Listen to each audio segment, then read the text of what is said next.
Today is June 2nd, and today we're talking about overconsumption. Overconsumption improves the economy, but it damages people.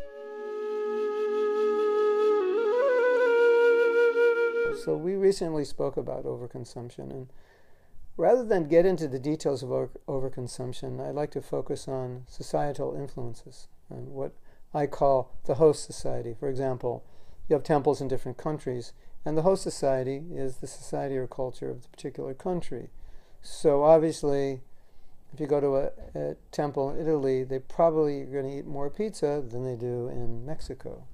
And you go to Mexico, they'll probably eat more whatever than they do somewhere else, because that's the culture. That's how we grew up.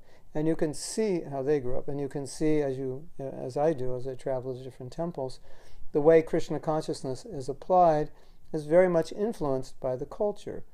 The values, the way devotees respect one another, the way they respect seniors. It's not always so much of what they're learning in Krishna consciousness, but sometimes equally, or even sometimes more, it's the culture. For example, I did a program with all non-devotees in Mexico, and then we took a break for prasadam, and I was talking to someone. So everyone had their plate, and I hadn't gotten my plate yet because I was talking. And nobody would eat. And they were waiting for the master. That's what they call a teacher, the master. They were waiting for the master. That's their culture.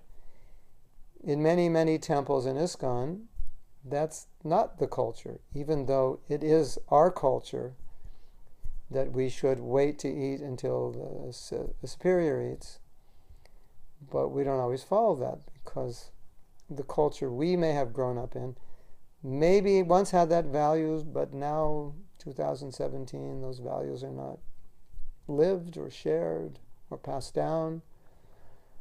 So it's interesting that some cultures, you go to some countries, they have more so-called Krishna conscious culture than in some places in ISKCON, which just is an observation, not a criticism. It's just a reality that to show that we are very much influenced by our environment, our culture, and the degrading influences of Kali Yuga. Now, when Prabhupada would see a devotee acting in a particular way which he felt was symptomatic of Kali Yuga, sometimes he would acknowledge that, saying you've become victimized by Kali. So I think consumerism, because Kali, hoarding gold is part of Kali, I think consumerism is really a victimization of Kali. In light of the fact that Prabhupada liked the model simple living, and anyone who's not living a simple life knows that life gets very complicated, especially as you own more and more things. And I've been through this, so I'm speaking from experience. When I bought my first home, it was about the year 2000.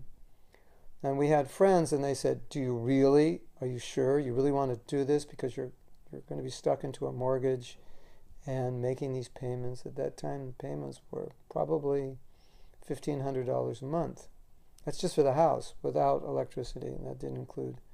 The house didn't come with food, and it didn't come with furniture, and all the other accessories, internet and so forth. So, you add it up, and the car payments, and you own a lot of stuff, and you have a lot of bills, and if you lose your job or your business goes down, it's difficult.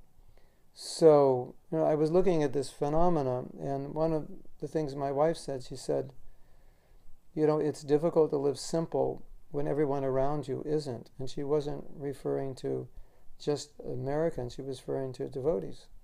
So it creates a kind of standard. So it's the social values of the society affecting the devotees, and then the devotees affecting the devotees. So it's something to be aware of, at least aware that we can look at consumerism as an addiction, we can look at it as a disease, and we can at least acknowledge that the disease is there, or the potential to be addicted, or maybe acknowledge that we already are addicted, that perhaps we waste money or we waste time in shopping. So a good motto, which I learned from my father when you want to shop, is just ask yourself, do I need it or do I just want it? And it's maybe hard to admit that you really don't need it. Like, you really don't need that upgrade. But of course, sometimes you get it for free, so that's okay. But if you have to pay, this has some new bells and whistles, but you really don't need them.